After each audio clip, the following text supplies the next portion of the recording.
que son de tipo osmótico, hay diarreas vinculadas a trastornos de la motilidad o hay diarreas relacionadas a trastornos de la absorción intestinal. Entonces, esas diarreas tienen distintas características, por eso es importante preguntar, más allá también de la consistencia y la frecuencia, y de preguntar más o menos cuál es su hábito normal del paciente, interrogarlo acerca de las características de la materia fecal, ¿no es cierto? Si evacúa con moco, si evacúa con pus, si evacúa con sangre, si la materia, si tiene algún olor en particular, etc. En este caso tiene una diarrea, es de tipo mucosanguinolento y en cuanto al volumen es leve. Y se han asociado esos episodios de diarrea a algunos picos febriles, dice, un dolor abdominal en el hipogastrio, bajo. Y la otra característica es importante es saber si la diarrea, ¿no es cierto?, persiste con el ayuno o no, o si tiene cuadros recidivantes, si remite por momentos y se reaparece en otro momento. En este caso es una diarrea que remite y que reaparece en general y aparentemente relacionado, ¿no es cierto?, a situaciones estresantes. ¿Sí? Muy bien. Es una paciente fumadora, como vemos ahí, de más o menos 10 a 15 cigarrillos por día. Eso también es un antecedente a tener en cuenta en esta entidad. Muy bien, entonces, con un cuadro de este tipo, teniendo en cuenta que es una paciente joven, y especialmente por las características y la forma de presentación de los episodios diarreicos, uno tiende a pensar en la posibilidad de una diarrea vinculada a qué tipo de mecanismo. Si es mucosanguinolenta, exudativa. Generalmente, ¿no es cierto?, esas características las tienen las diarreas exudativas. Bien.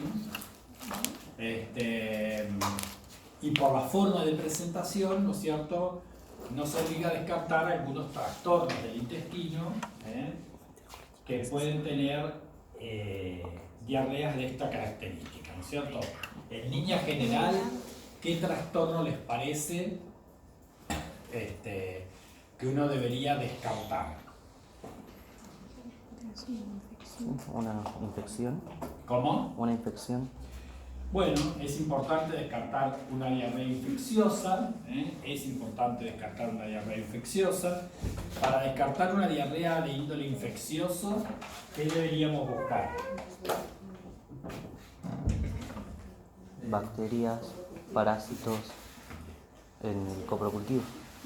Bueno, entonces deberíamos agregarle a la paciente un coprocultivo, ¿no es cierto? Buscar parásitos, buscar agentes infecciosos y buscar parásitos, huevos por lo menos. ¿Sí? Siempre es importante porque estas diarreas se confunden muchas veces con las diarreas infecciosas. Entonces, en general, uno hace todo ese tipo de estudio. Sería importante también tener en cuenta la posibilidad o investigar, ¿no es cierto?, si el paciente es un inmunodeprimido,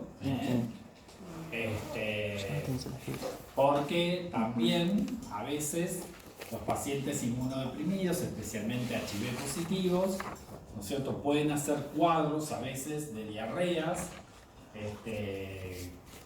y bueno, que pueden estar relacionados básicamente a algún trastorno infeccioso o simplemente relacionado a su inmunodepresión. Entonces, el descartar microorganismos, entre ellos además parásitos, microorganismos me refiero especialmente a bacterias, ¿no?, o parásitos, es importante. Eso nos vemos obligados a hacerlo. Bien. ¿Y qué otros tipos de trastornos tendríamos que descartar? Podríamos descartar un síndrome urémico mamífero. ¿Cómo? Un síndrome urémico mamífero podría ser. Ah, bueno, pero no No tiene tiene nada que para abrir. pensar en eso. La celiaquía habría que pensar. ¿Eh? La celiaquía. Bueno, Por la pensar, mucosa lo que intravenea. pasa que, a ver, si esto fuera una diarrea de tipo malabsortivo, las diarreas malabsortivas en general, No. más allá de que esto fuese o no una celiaquía, ¿no es cierto?, o alguna causa de malabsorción, pensando que dentro de la malabsorción, como vimos el otro día, es cierto que la enfermedad celíaca se lleva todos los laureles, o sea, la más frecuente. Y también es más frecuente en la mujer, pero las características de la diarrea serían un tanto diferentes. El otro día dijimos que las diarreas de índole malabsortivo generalmente tienen alto contenido de grasa, ¿no es cierto? De hecho se denominaba como esteatorrea, y eran diarreas muy voluminosas, ¿no es cierto? Amarillentas, rancias, se flotaban, ¿no es cierto? Tienen otras características. En general no hay moco, sangre, y no tienen esta forma de presentación, ¿no es cierto? Que remitan, reaparezcan, se asocien a fiebre, no tienen esta presentación. Pero bueno, es una posibilidad más. ¿Qué otra cosa deberíamos descartar? Bueno, en cáncer de colon en general haya cambios del hábito intestinal. De todas maneras, es una paciente muy jovencita. La verdad que, si bien el cáncer de colon puede aparecer en pacientes jóvenes, pero jóvenes me refiero a, no sé, 45 años, 50, en general. Y los cambios de hábito intestinal que se suceden es cuando se genera un síndrome obstructivo del intestino, entonces por ahí tiene momentos de constipación, entre comillas, y momentos de episodios diarreicos, cuando logra vencer la barrera obstructiva, ¿no es cierto?, por la neoplasia, la materia fecal, y evacúa, en general evacúa a veces con sangre, evacúa con moco, pensando que pueden ser adenocarcinomas mucosecretantes, entonces sí. Bien. ¿Colitis ulcerosa? Bien, entonces otra entidad que habría que descartar sería la enfermedad inflamatoria intestinal crónica. La enfermedad inflamatoria intestinal crónica. Cuando yo me refiero a enfermedad inflamatoria intestinal crónica, yo sé que dentro de ese espectro de lesiones, ¿no es cierto?, dentro de la enfermedad inflamatoria intestinal crónica, que antiguamente se le decía idiopática, yo sé que tendría que descartar a la colitis ulcerosa, ¿no es cierto?, y a la colitis granulomatosa, ¿sí? Es cierto que a veces hay superposición tanto clínica como serológica, como histológica, etcétera, entre estas dos entidades. Entonces acá en el medio hay algo que se llama colitis indeterminada, que en general, cuando uno hace el seguimiento de estas colitis indeterminadas, que terminan siendo casi siempre colitis ulcerosas, por las características que presentan las colitis indeterminadas, terminan casi siempre siendo colitis ulcerosa. Entonces, la enfermedad inflamatoria intestinal crónica es otra de las entidades que deberíamos descartar, ¿no? Muy bien. Entonces, ¿qué le indicaríamos a esta paciente para ver el estado de su colon? Una endoscopía baja, ¿no es cierto? Una endoscopía baja. Cuando pienso en la endoscopía baja, ¿no es cierto?, y estoy pensando en descartar, ¿cómo se dice?, enfermedad inflamatoria intestinal, bueno, si yo pienso en la posibilidad de que esta mujer que esté haciendo una colitis ulcerosa, ¿qué le indicaría dentro de la endoscopía baja? Tenían que hacer una dieta. Le hacemos, bueno, no, eso es para preparar a la paciente para la endoscopía, pero quiero decir, ¿qué tipo de endoscopía baja le harían? ¿Le harían una rectosigmoidoscopía o una colonoscopía? Recto sigmoide, creo que era. ¿Por qué Para le la haces colitis. rectosigmoidoscopía y no colonoscopía? Porque las úlceras eran más comunes en el recto. Porque, Habla fuerte porque no te escucho. porque las úlceras eran más comunes en el recto. Quería, no sé, siempre me confundieron con Bueno, teniendo en cuenta, o sea, pensando en la posibilidad de la colitis ulcerosa, yo sé que la colitis ulcerosa es una entidad que primero compromete solo el colon, se llama colitis, o sea, compromete solo el colon. Pero, ¿no es cierto? Siempre comienza en el recto. Y es una patología que va avanzando de forma continua del recto hacia el colon descendente, ¿sí?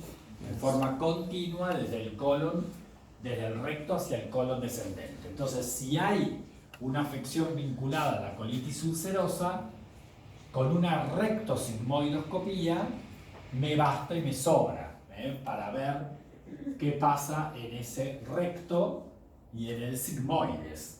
Me basta, porque si tiene una colitis ulcerosa, las lesiones las voy a encontrar. No necesito hacerle una colonoscopía, o sea, hacer todo el examen del colon.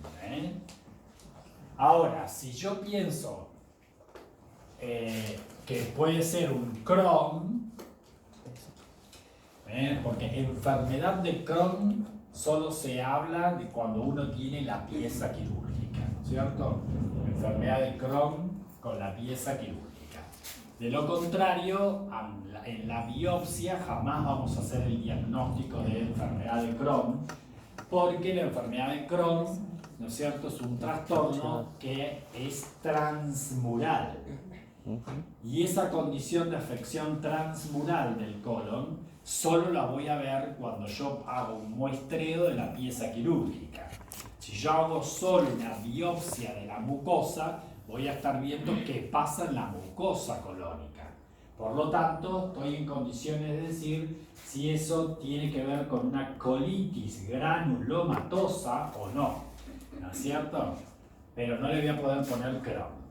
Entonces, en este caso sí por ahí amerita la colonoscopía, ¿no?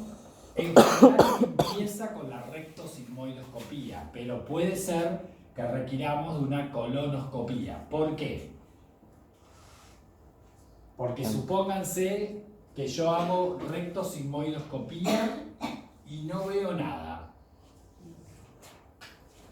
¿Eso me dice que no tiene un Crohn? No, porque la localización más frecuente es en la válvula iliocecal.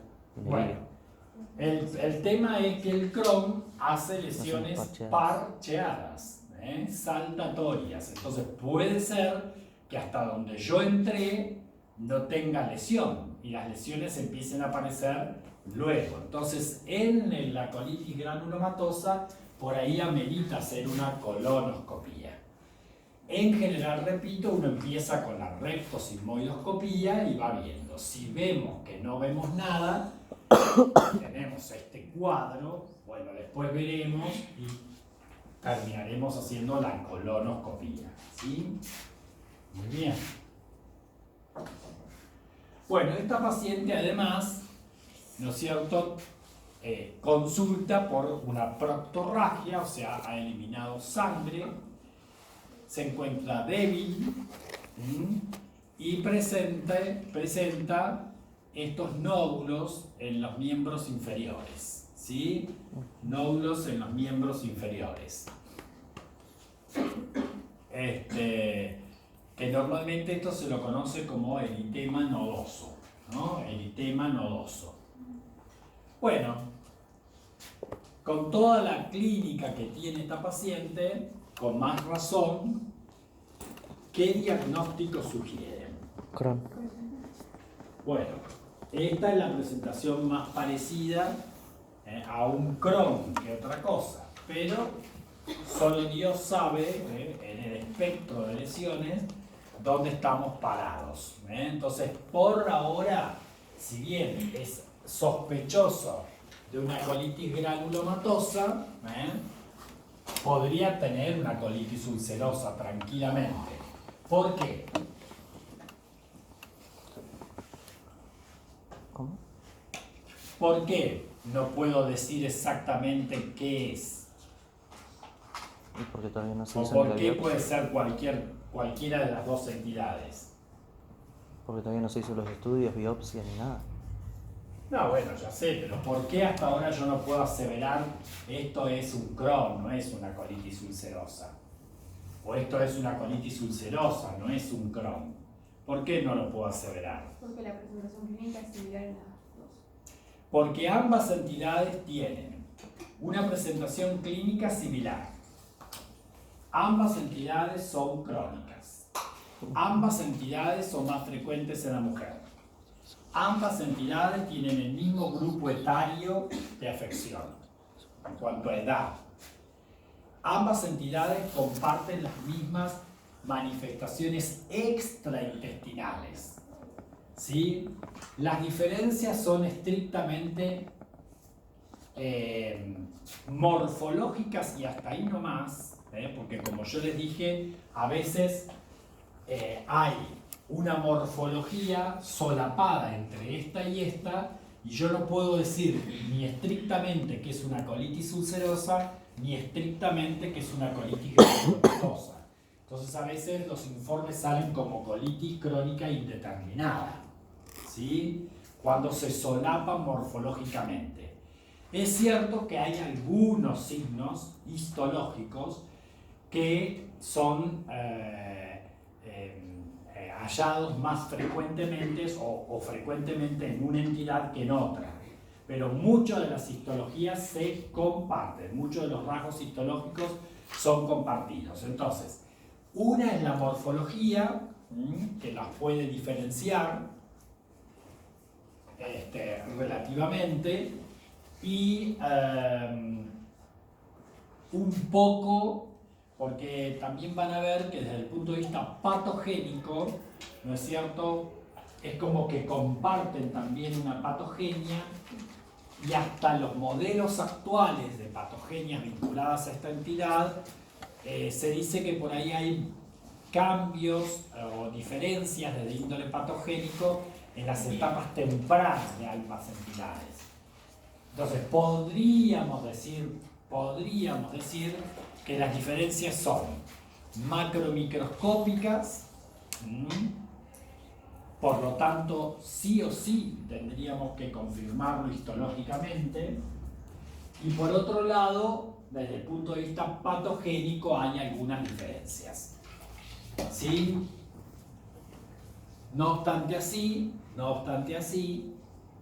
sabemos que estas entidades se dan por susceptibilidad genética, ¿no es cierto?, porque son trastornos inmunológicos. Y como todo trastorno inmunológico, se dan en pacientes susceptibles genéticamente hablando, ¿no es cierto?, y en ambos casos tiene relación con la microbiota del intestino, tiene relación, si bien no es la causa, pero sí tiene relación con las bacterias del intestino. Por eso que antiguamente se creyó de que esta era una causa infecciosa, de hecho, ¿no? Por eso también tenemos que hacer el diagnóstico diferencial. Y por otro lado, en ambos casos hay un defecto a nivel del epitelio de superficie, ¿no es cierto?, que permite, ¿no es cierto?, el ingreso de productos bacterianos a la lámina propia, desarrollándose ahí una respuesta inmunológica anormal. Entonces, las cuatro condiciones que comparten estas dos entidades son la susceptibilidad genética por un lado, mucho mayor en el Crohn que en la CU, el defecto epitelial, ¿no es cierto?, el compromiso de la microbiota intestinal, y además una respuesta inmunológica anormal, que ya después veremos de qué se trata.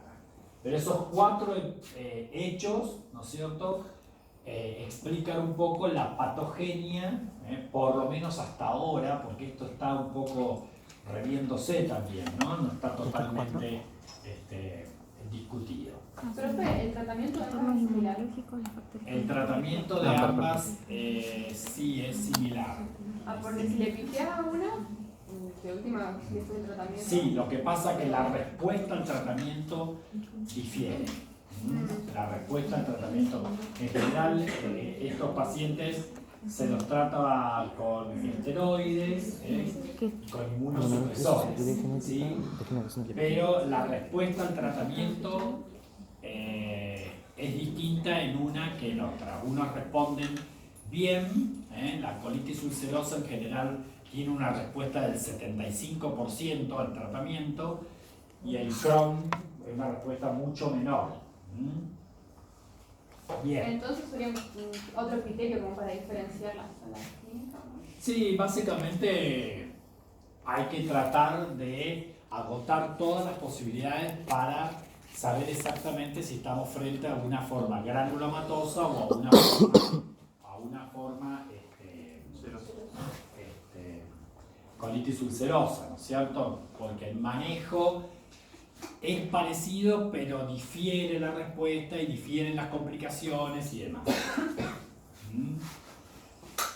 Y el riesgo de que esto se transforme también difiere. Bueno, entonces, ¿qué sugiere como diagnóstico? Bueno, la probabilidad de una enfermedad inflamatoria intestinal. ¿Y qué estudio indicaría? Bueno, la endoscopía baja. Con la endoscopía baja, bueno, esta es una foto del libro, ¿no? Pero para que no se olviden. En la endoscopía baja nos encontramos con áreas con este aspecto. Bueno, este aspecto es el que se describe como empedrado. Y es un aspecto muy característico del Crohn, ¿sí? En general, repito, van a haber lesiones saltatorias en un colon muy rígido, poco plástico, y las áreas afectadas generalmente tienen un aspecto en empedrado. ¿Sí? Esa es la característica más importante desde el punto de vista endoscópico. Muy bien. Porque, ¿qué esperarían encontrar si tuvieran una CU?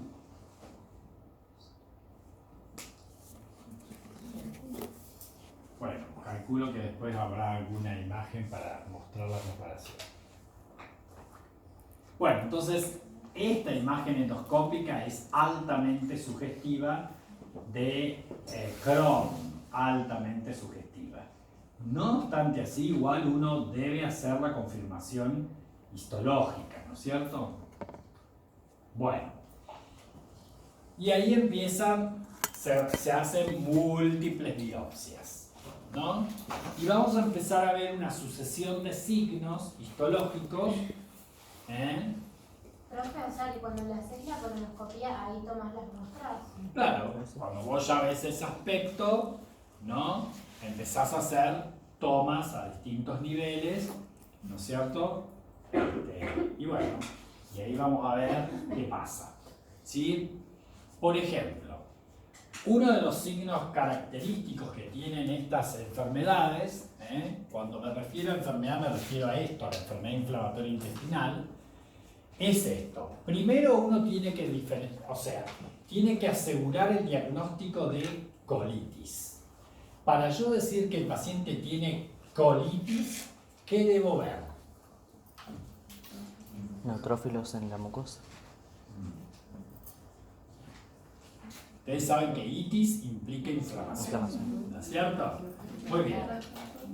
Yo sé que normalmente en la lámina propia del colon, ¿no es cierto?, de la mucosa colónica, hay un infiltrado inflamatorio. ¿Eso me implica a mí el diagnóstico de colitis? No. No, ¿no es cierto? Porque normalmente, si yo le hago a cualquiera de ustedes en un colon normal una biopsia, Voy a ver linfocitos, voy a ver plasmocitos e incluso eosinófilos en la lámina propia de la mucosa colónica. Entonces, para yo decir, bueno, primero, ¿es esto una colitis?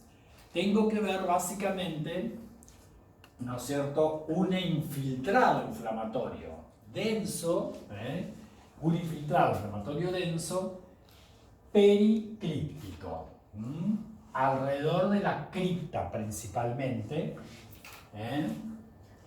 y en especial crónico, linfoplasmocítico, ¿sí? Un infiltrado linfoplasmocítico periclíptico, denso. Acompañando a esto, si ustedes prestan atención, ¿no es cierto? Yo normalmente tendría que ver las criptas de Lieberkühn regulares, ¿no es cierto? Con sus células caliciformes y absortivas y ya. Pero empiezo a ver, no solo veo un infiltrado bastante importante, sino que veo la distorsión de la cripta, ¿sí? Esto se llama dicotomización de la cripta, distorsión de la cripta, tortuosidad de la cripta, como quieran, ¿sí? Es anormal la cripta, se distorsiona, se dicotomiza, se ramifica, no es una cripta de Lieberkühn regular. Entonces, por un lado, la distorsión críptica y el infiltrado inflamatorio, ¿no es cierto? Siguiendo un poco el epitelio de superficie, veo cómo la cripta está distorsionada. Esto, ¿lo vemos en la CU? Sí. ¿Lo vemos en la CG? Sí. ¿Sí? En ambos casos podemos ver este signo. Pero esto es muy importante que lo detecten. ¿Sí? Bueno, pero para confirmar si es colitis, entonces sí o sí hay que hacer la biopsia, no se puede diagnosticar clínicamente. Y no, por la clínica te quedan los sugestivos de. Después tenés que ver los cambios morfológicos, para ver si es más una CU o es más una CG. ¿Sí? Entonces, esto lo vamos a encontrar en ambas entidades, probablemente en ambas entidades. Bueno, otra cosa que vamos a ver, ¿se acuerdan que el otro día cuando veíamos gastritis hablábamos de la actividad inflamatoria? Estas entidades también pueden tener signos de actividad.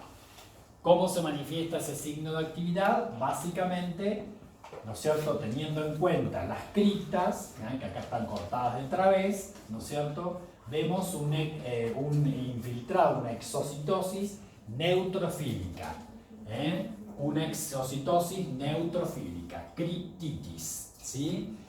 A veces es tan importante la criptitis que directamente dentro de la luz de la cripta se constituye un microabsceso críptico, un microabsceso críptico. Por ahora solo veo sobreagregado al infiltrado crónico de base, linfoplasmocítico, al cual a veces se ven también algunos eosinófilos, ¿no es cierto?, un infiltrado agudo en exocitosis a nivel críptico, y eso se llama criptitis.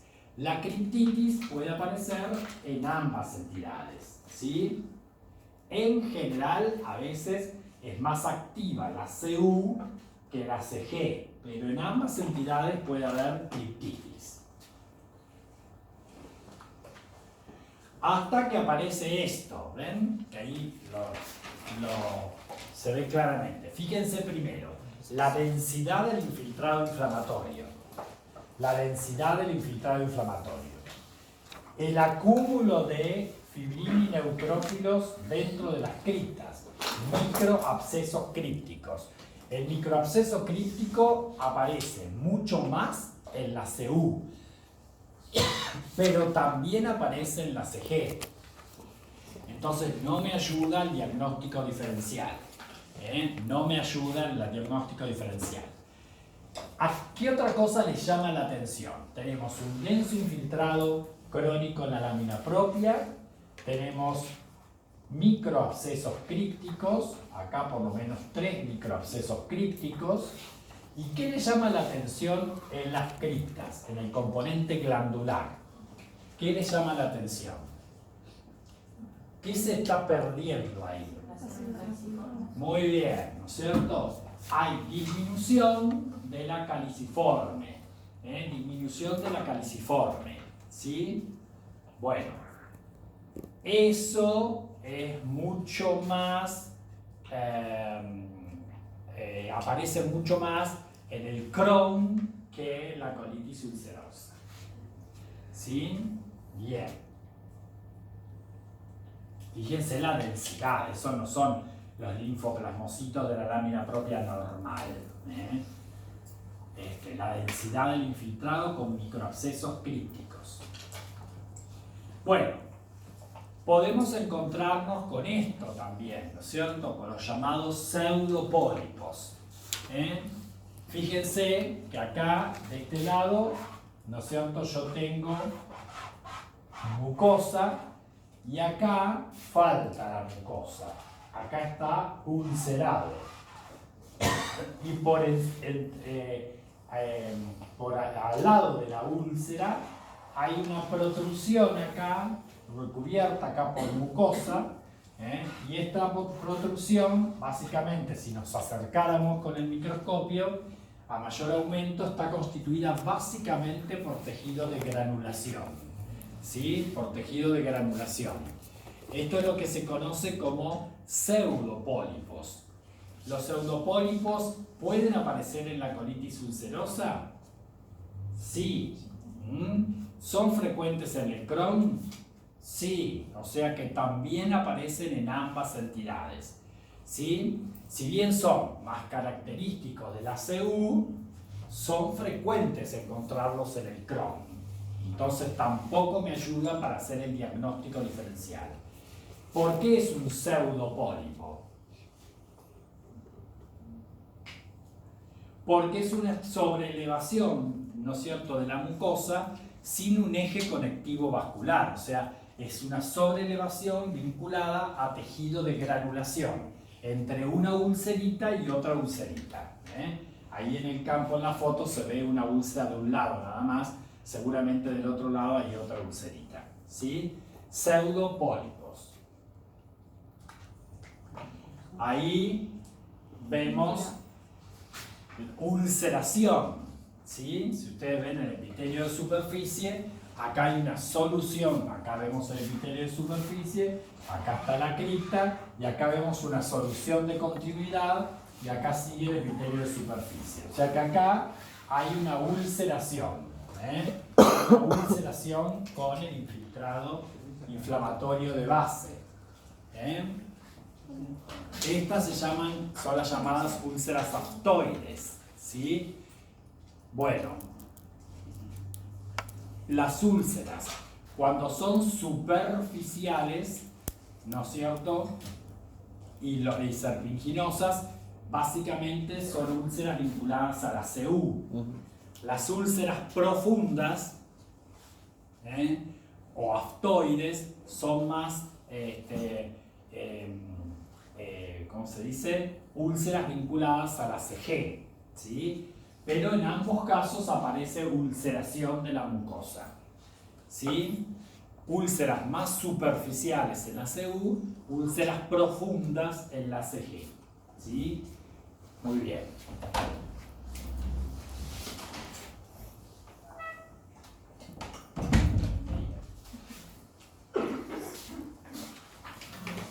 Bueno, acá sí aparece un signo que esto generalmente se ve en la CG, ¿sí? Y son las fisuras. Yo les dije recién que la CG hacía úlceras profundas y a veces terminan haciéndose fisuras, incluso que atraviesan toda la pared y se comunican con otras asas intestinales, a veces generando fístulas. Las fisuras y las fístulas son muy características de la enfermedad de Crohn. Las fisuras y las fístulas son muy características de la enfermedad de Crohn. ¿Sí? Cuando encontramos así fisuras, bueno, esto se ve mucho más en el Crohn. ¿Sí? ¿Eso es como en un estudio más avanzado o al principio del diagnóstico ya lo podríamos No, ver? no, eso es, generalmente es en una etapa un poco más avanzada, sí. Pero bueno, es lo que a veces categoriza, porque eso también es importante a tener en cuenta, ¿no es cierto? La evolución de la enfermedad, el tiempo de evolución. Porque por ahí nosotros vemos todavía algunos rasgos, por ejemplo, para la CU, ustedes saben, como tiene etapas de remisión y de recaídas, por ahí vamos a ver, generalmente, bueno, si está en etapa aguda vamos a ver algunos signos, pero si está en etapa tardía, los signos, ¿no es cierto?, van a ser diferentes. Y si está en etapa quiescente, los signos pueden ser hasta normales en la mucosa, ¿no es cierto? Con algún cambio mínimo. Entonces, ojo con eso también, ¿no es cierto? De acuerdo al tiempo de evolución de la enfermedad.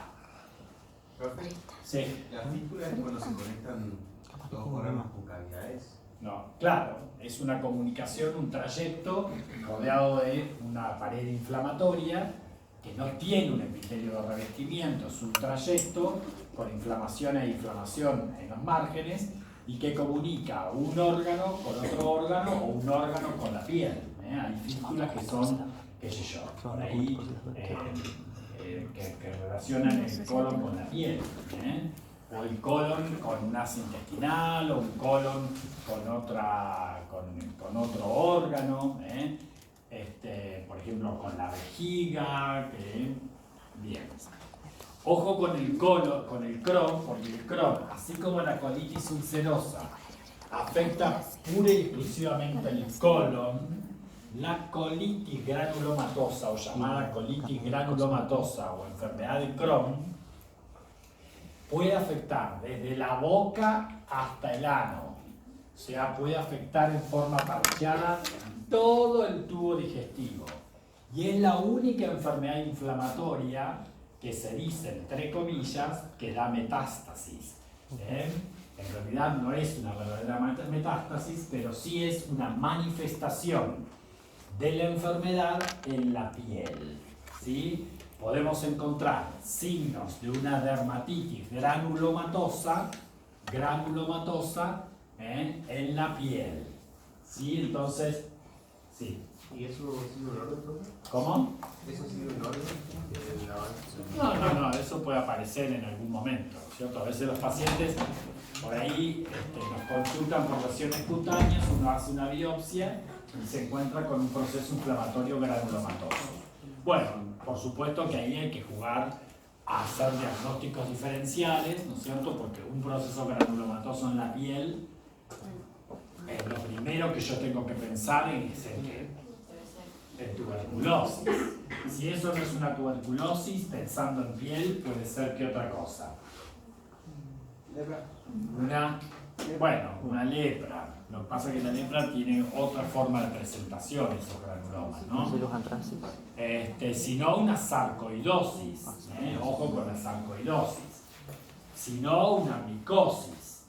La verdad que no es el primer diagnóstico que uno hace diferencial cuando ve un proceso granulomasón subcutáneo. Pero ojo, porque puede ser que haya un granuloma actínico, puede ser.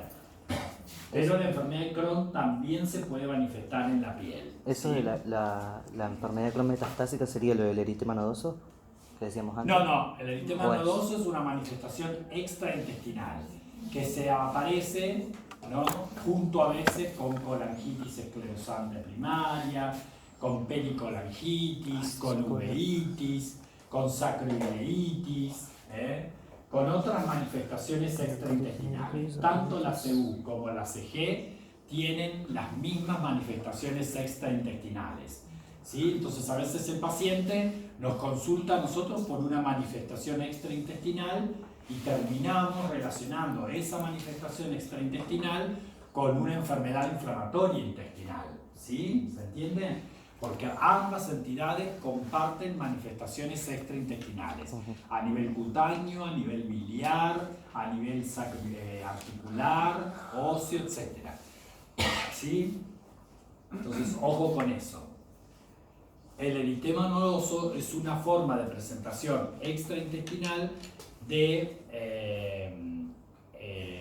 que por allí tiene relación muchas veces con estas enfermedades inflamatorias intestinales.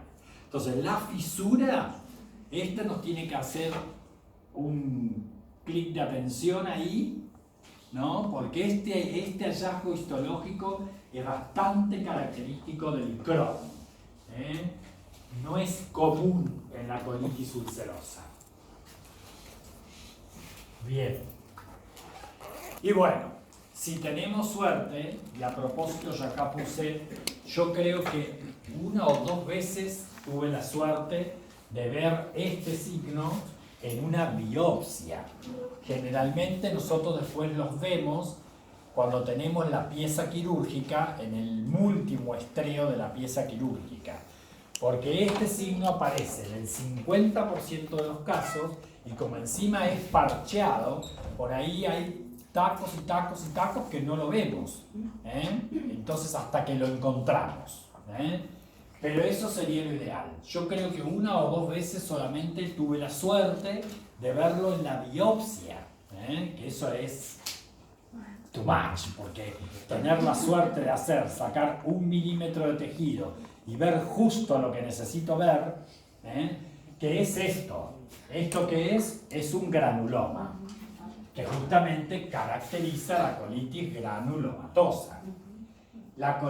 Los granulomas se dan solamente en la CG. Pero repito, aparecen en el 50% de la CG y además en forma salteada, parcheada, ¿eh? Y es un granuloma con ciertas características, porque es un granuloma que, ¿cómo lo describimos? Básicamente, bueno, el granuloma puede estar en la mucosa o submucosa, o más abajo inclusive, pero generalmente lo encontramos en la mucosa o submucosa. Es un granuloma constituido básicamente por células epitelioides, con algún linfocito, pero no tiene necrosis gaseosa. Son granulomas epitelioides no caseificantes, ¿sí? No caseificantes. Ahora, ojo con la CU, porque a veces en la CU avanzada, al romperse e ir desapareciendo las células, las caliciformes, cuando explotan y el moco sale a nivel extracelular, a veces hay una respuesta gigantocelular al moco, ¿no? Y constituye como granulomitas por el moco, ¿se entiende? Con mucífagos, o sea, son células gigantes que tienen moco en su interior. Ojo, porque esos granulomitas que a veces vemos en la CU con mucífagos, eso no es un granuloma epitelioide. Y ojo también con no confundir, porque muchos a veces se confunden cuando ven la histología. Recordemos que en la pared del colon están los plexos de Auerbach y los plexos de Meissner. Y esos tienen células ganglionares. Y las células ganglionares son células grandes, con 2 o 3 núcleos, entonces se confunden con células gigantes. Y hay muchos que dicen, ahí veo como 4 o 5 células gigantes. No, eso es un plexo, son las células ganglionares del colon. Bueno, entonces, los granulomas debo verlos así. Granulomas epitelioides, esos son los característicos de la CG. Entonces, dentro de todo esto, los 3 datos que por ahí categorizan un poco morfológicamente son el hallazgo de los granulomas epitelioides, la presencia de fisuras o fístulas directamente, pero fisuras por lo menos, cuando hacemos la biopsia, y después tener en cuenta, ¿no es cierto?, que la CU tiene un compromiso mucoso-submucoso, pero la CG tiene un compromiso transmural, o sea que afecta mucosa, submucosa, capa muscular y serosa. y serosa. La afección es transmural. Entonces, solamente cuando yo veo esa afección transmural, puedo asegurarme que eso es un Crohn, ¿sí? Es un Crohn.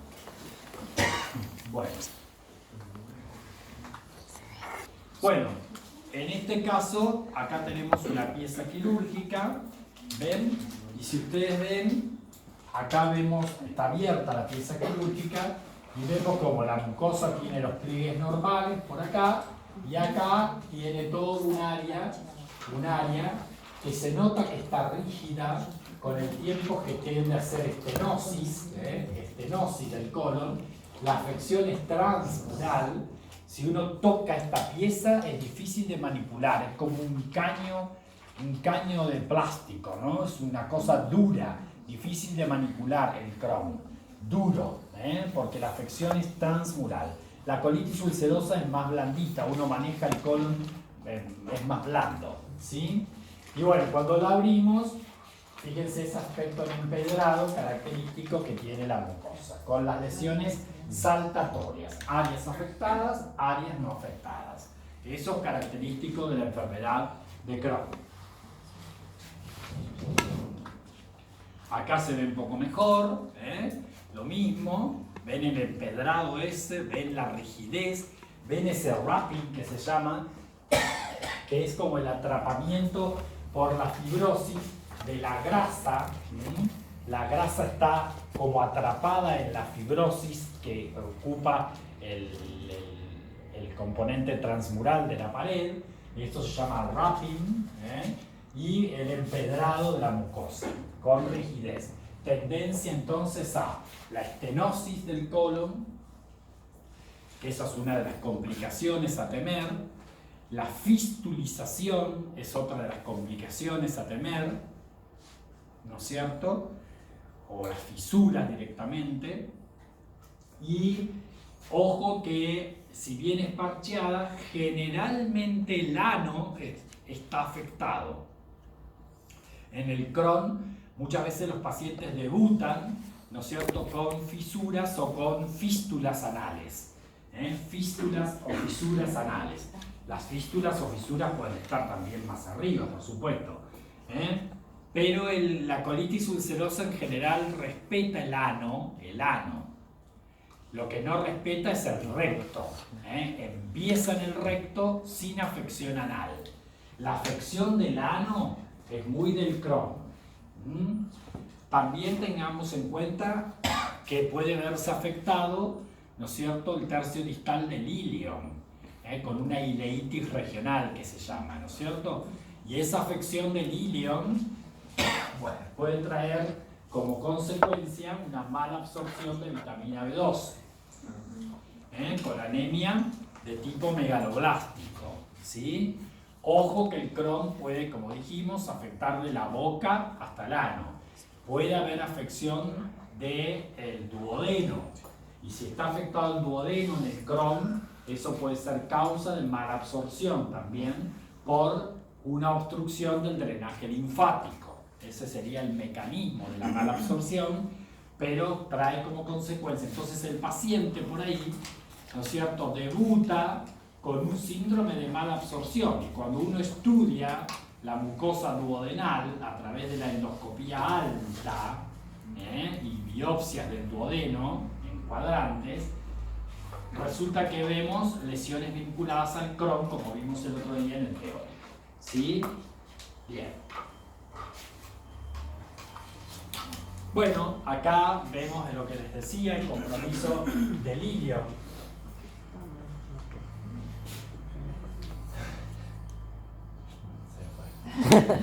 Bueno, ven el empedrado acá en el ciego, y acá está la válvula iliocecal, y acá está el ilion terminal.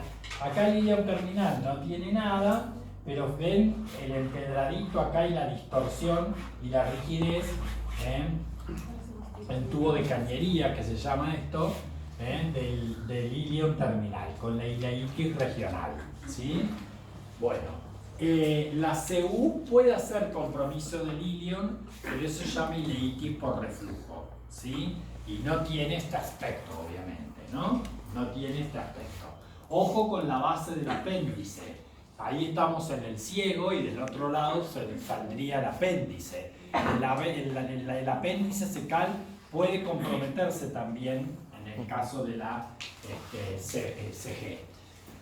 ¿Sí? Entonces uno siempre tiene que sacar tacos cuando tiene la pieza del ilion terminal, ¿no es cierto?, de la base del apéndice para ver el estado de esos sitios. Bueno, acá yo les puse a propósito una pieza abierta de una colitis ulcerosa para que vean las diferencias. Miren ese aspecto de la colitis ulcerosa. Esto no es un empedrado. Primero, la macro de la colitis ulcerosa depende de la etapa, si es aguda, si es avanzada, si es quiescente, ¿sí? En la etapa aguda yo voy a ver mucho sangrado con moco y sangre y voy a ver una mucosa brillante, jugosa, rojiza, ¿no es cierto?, ulcerada, con úlceras, ¿ven? Todas úlceras, estos son úlceras. Pero entre las úlceras están estas sobreelevaciones. Esto no es el empedrado del Crohn. Esas sobreelevaciones entre una úlcera y otra úlcera superficial se denomina como pseudopólipo. Pseudopólipo. Pero fíjense el aspecto macroscópico, ¿no es cierto?, de la mucosa en una colitis ulcerosa. Además, la colitis ulcerosa, además de comprometer mucosa, submucosa, es continua y concéntrica. El Crohn es discontinuo y excéntrico en su presentación, ¿no es cierto? Es como que avanza hacia afuera del colon y la colitis ulcerosa se queda en el medio, ¿no es cierto? La afección es mucosa-submucosa como mucho, ¿no es cierto? Es más concéntrica y es siempre continua. Empieza en el recto y va avanzando, va avanzando, va avanzando. En general, toma hasta el colon sigmoides. Esa es la forma clásica de colitis ulcerosa, por eso sirve una rectosigmoidoscopía, hacer nada más. Pero, por supuesto que hay casos, ¿no? Hay casos más importantes que hacen lo que se llama pancolitis, ¿sí? Y la pancolitis es cuando obviamente afecta todo el colon, Si bien se dice que no afecta más allá del transverso, nosotros hemos visto colitis que llegan hasta el ciego, pero en general, bueno, es una afección mucho más importante, bastante refractaria al tratamiento, que sangre y sangre y sangre. Y bueno, en esos casos, ¿no es cierto?, la colitis ulcerosa, cuando el paciente es más joven, con mayor actividad, con compromiso del transverso, sin remisiones, y ni hablar si tiene sobreagregada una colangitis esclerosante primaria, todos esos criterios, si están presentes, eso implica mayor riesgo de displasia y por ende mayor riesgo de adenocarcinoma. La colitis ulcerosa tiene un riesgo en la actualidad